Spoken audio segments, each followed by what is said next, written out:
Zoo கீப்பரோட படம், புகழோட படம் ரொம்ப வருஷம் கழிச்சு இப்போ ரிலீஸ் பண்ணியிருக்காங்க. ஸோ இப்போ தான் படம் முடிச்சுட்டு வந்தேன். புகழ் வந்து ரொம்ப எமோஷன்ஸாக நல்லா காட்டி டிஃப்ரெண்ட்டான ஒரு புகழை பார்க்க முடியுது. ஸ்டார்டிங்லேருந்து ஒரு கேரக்டரில் அவன் ரொம்ப மூழ்கி அந்த கேரக்டரில் நடிச்சிருக்கான். படம் வந்து நல்லா இருக்கு, நல்லா எடுத்திருக்காங்க. ஏன்னா 4 வருஷமா எடுத்து இப்போ தான் ரிலீஸ் பண்ணியிருக்காங்க. புலிலாம் வளர்த்து அனிமல்ஸோட எப்படி ஒரு கனெக்டடான ஒரு படம். அதுக்குன்னு இந்த படம் பார்த்துட்டு யாரும் போய் புலிலாம் வளர்த்துறாதீங்க. இல்லைனா போலீஸ் பிடிச்சிட்டு போயிடுவாங்க. ஸோ ஒரு மாதிரி ஃபன்னாக நடுவில் கொஞ்சம் காமிச்சிட்டு ஒரு எமோஷ்னலாக பெட்டோட எப்படிலாம் கனெக்ட் ஆவாங்க அப்படின்னு சொல்லி ஒரு எமோஷ்னலான ஒரு மூவியாக காமிச்சிருக்காங்க. ஸோ அந்த கவர்மெண்ட்டில் என்னென்னலாம் நடக்குது, காட்டில் என்னென்னலாம் நடக்குது, ஸோ இந்த மாதிரிலாம் வந்து அங்கே நடக்கிற விஷயங்கள் கோர்ட்டில் போய் எப்படி முடியுது.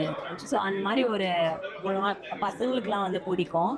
ஸோ நிஜமான புலியோட நடிச்சிருக்கான். ஏன்னா படம் முடிச்சுட்டு வெளில வரும்போது அந்த சீன்ஸ் எல்லாம் காமிச்சாங்க. அப்போ தான் பார்க்குற ப்ளூ கலரில் ட்ரெஸ் போட்டுலாம் உள்ளே இருக்காங்க புகழோட. ஸோ அவங்க வந்து தெரிய மாட்டாங்க ஆனால் ஸ்க்ரீனில். ஸோ அது பார்க்கும்போது தெரிஞ்சது. ஏன்னா புகழ் வந்து செட்லேயே சொன்னான், நிஜமான புலியோட தான் நாங்கள் நடித்தோம், உண்மையிலே பக்கத்தில் தான் நின்றுருந்தேன் அப்படின்லாம் சொல்லும்போது நான் நம்பலை. ஸோ இப்போ வந்து பார்க்கும்போது தெரியுது. அங்கே கொஞ்சம் பயம் தெரிஞ்சது அவனுக்கு. பட் இருந்தாலுமே ரொம்ப நல்லா நடிச்சிருக்கான். ஸோ கண்டிப்பாக வந்து எல்லாருமே புகழோட படத்தை வந்து கண்டிப்பாக ஸ்க்ரீனில் வந்து பாருங்கள். உங்களோட அக்டிவிஸ்ட்